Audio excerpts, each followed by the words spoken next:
हल छठ की व्रत कथा। अपने बेटों की लंबी उम्र के लिए।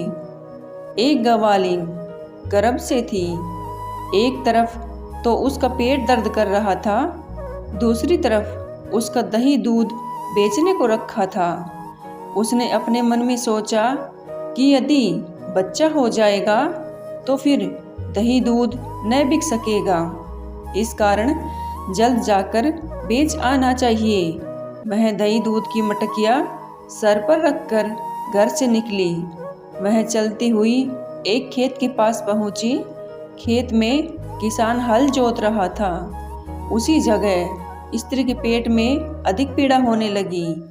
वह बड़बेरी की झाड़ों की आड़ में उसी जगह बैठ गई और उसको लड़का पैदा हो गया। उसने लड़के को कपड़े से लपेटकर उसी जगह रख दिया और स्वयं दही दूध बेचने चली गई।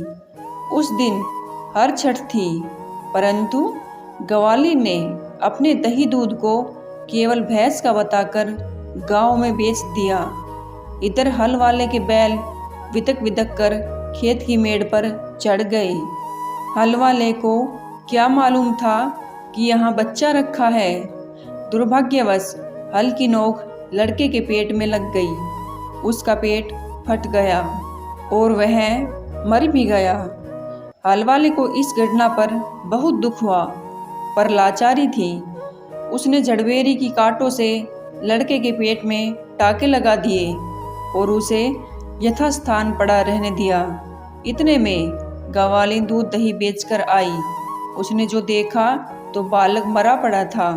वह समझ गई कि यह मेरे पाप का परिणाम है। मैंने अपना दूध दही बेचने के लिए झूठी बात कहकर सब व्रत वालियों का धर्म नष्ट किया है। यह उसी की सजा है।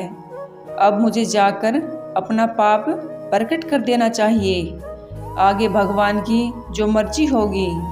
यह निश्चय करके यह उसी गांव को फिर वापस चली गई जहां दूध बेचकर आई थी।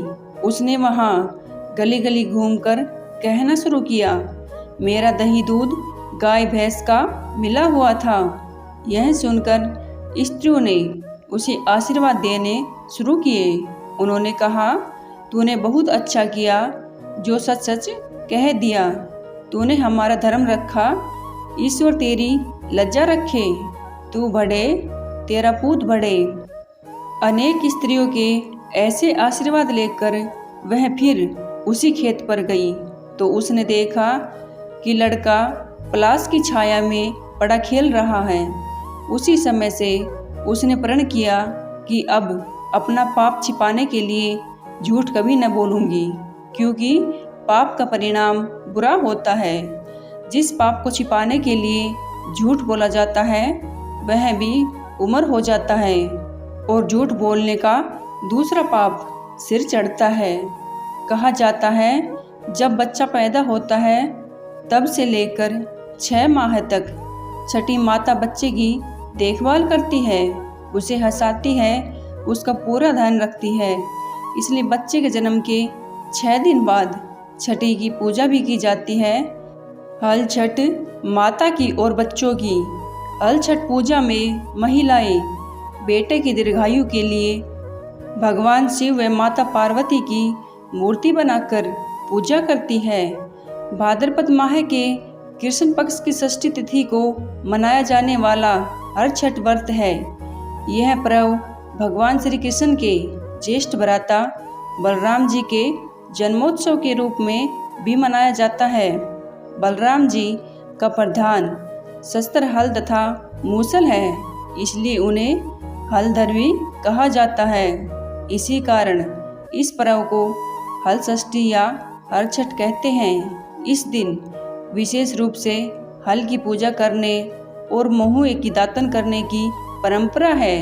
इस दिन महिलाएं अपनी संतान की दीर्घायु और उसके स्वस्थ जीवन की कामना के लिए व्रत रखकर पूजन आदि करती है। इस व्रत में विशेष रूप से गाय के दूध और उससे तैयार दही का प्रयोग वर्जित है। हर छठ व्रत से एक दिन पहले बाजार में पूजन सामग्री खरीदने महिलाएं बाजार पहुंचती हैं, जहां पूजन सामग्री के अलावा पूजन में चढ़ाने वाले फल और बांस से बनी छोटी टोकनियां की खरीदारी की जाती है। आज छरहट का व्रत मुख्यालय सहित पूरे जिले में विधि विधान से मनाया जाएगा। हल छठ पर होती है विशेष पूजा। हल छठ पूजा में भगवान शिव व माता पार्वती की मूर्ति बनाकर पूजा महिलाओं के द्वारा की जाती है। पूजा में केवल भैंस के दूध का उपयोग करने की परंपरा है। इस दिन भैंस के दूध से बनी घी और दही का उपयोग पूजन आदि में किया जाता है। इस पर्व पर महुआ, आम, पलास की पत्ती, काशी के फूल, नारियल, मिठाई, रोली, अक्षत, फल फूल सहित अन्य पूजन सामग्री से विधि विधान से पूजन करने का विधान है। शास्त्रों में संतान की रक्षा के लिए माताओं द्वारा यह व्रत करना श्रेष्ठ बताया गया है। जिस तरह ग्वालिन की हर छठ ने सुनी, ऐसी भगवान सबकी सुनना। दोस्तों, वीडियो को लाइक और चैनल को सब्सक्राइब जरूर करें। मिलते हैं अगली वीडियो में। धन्यवाद।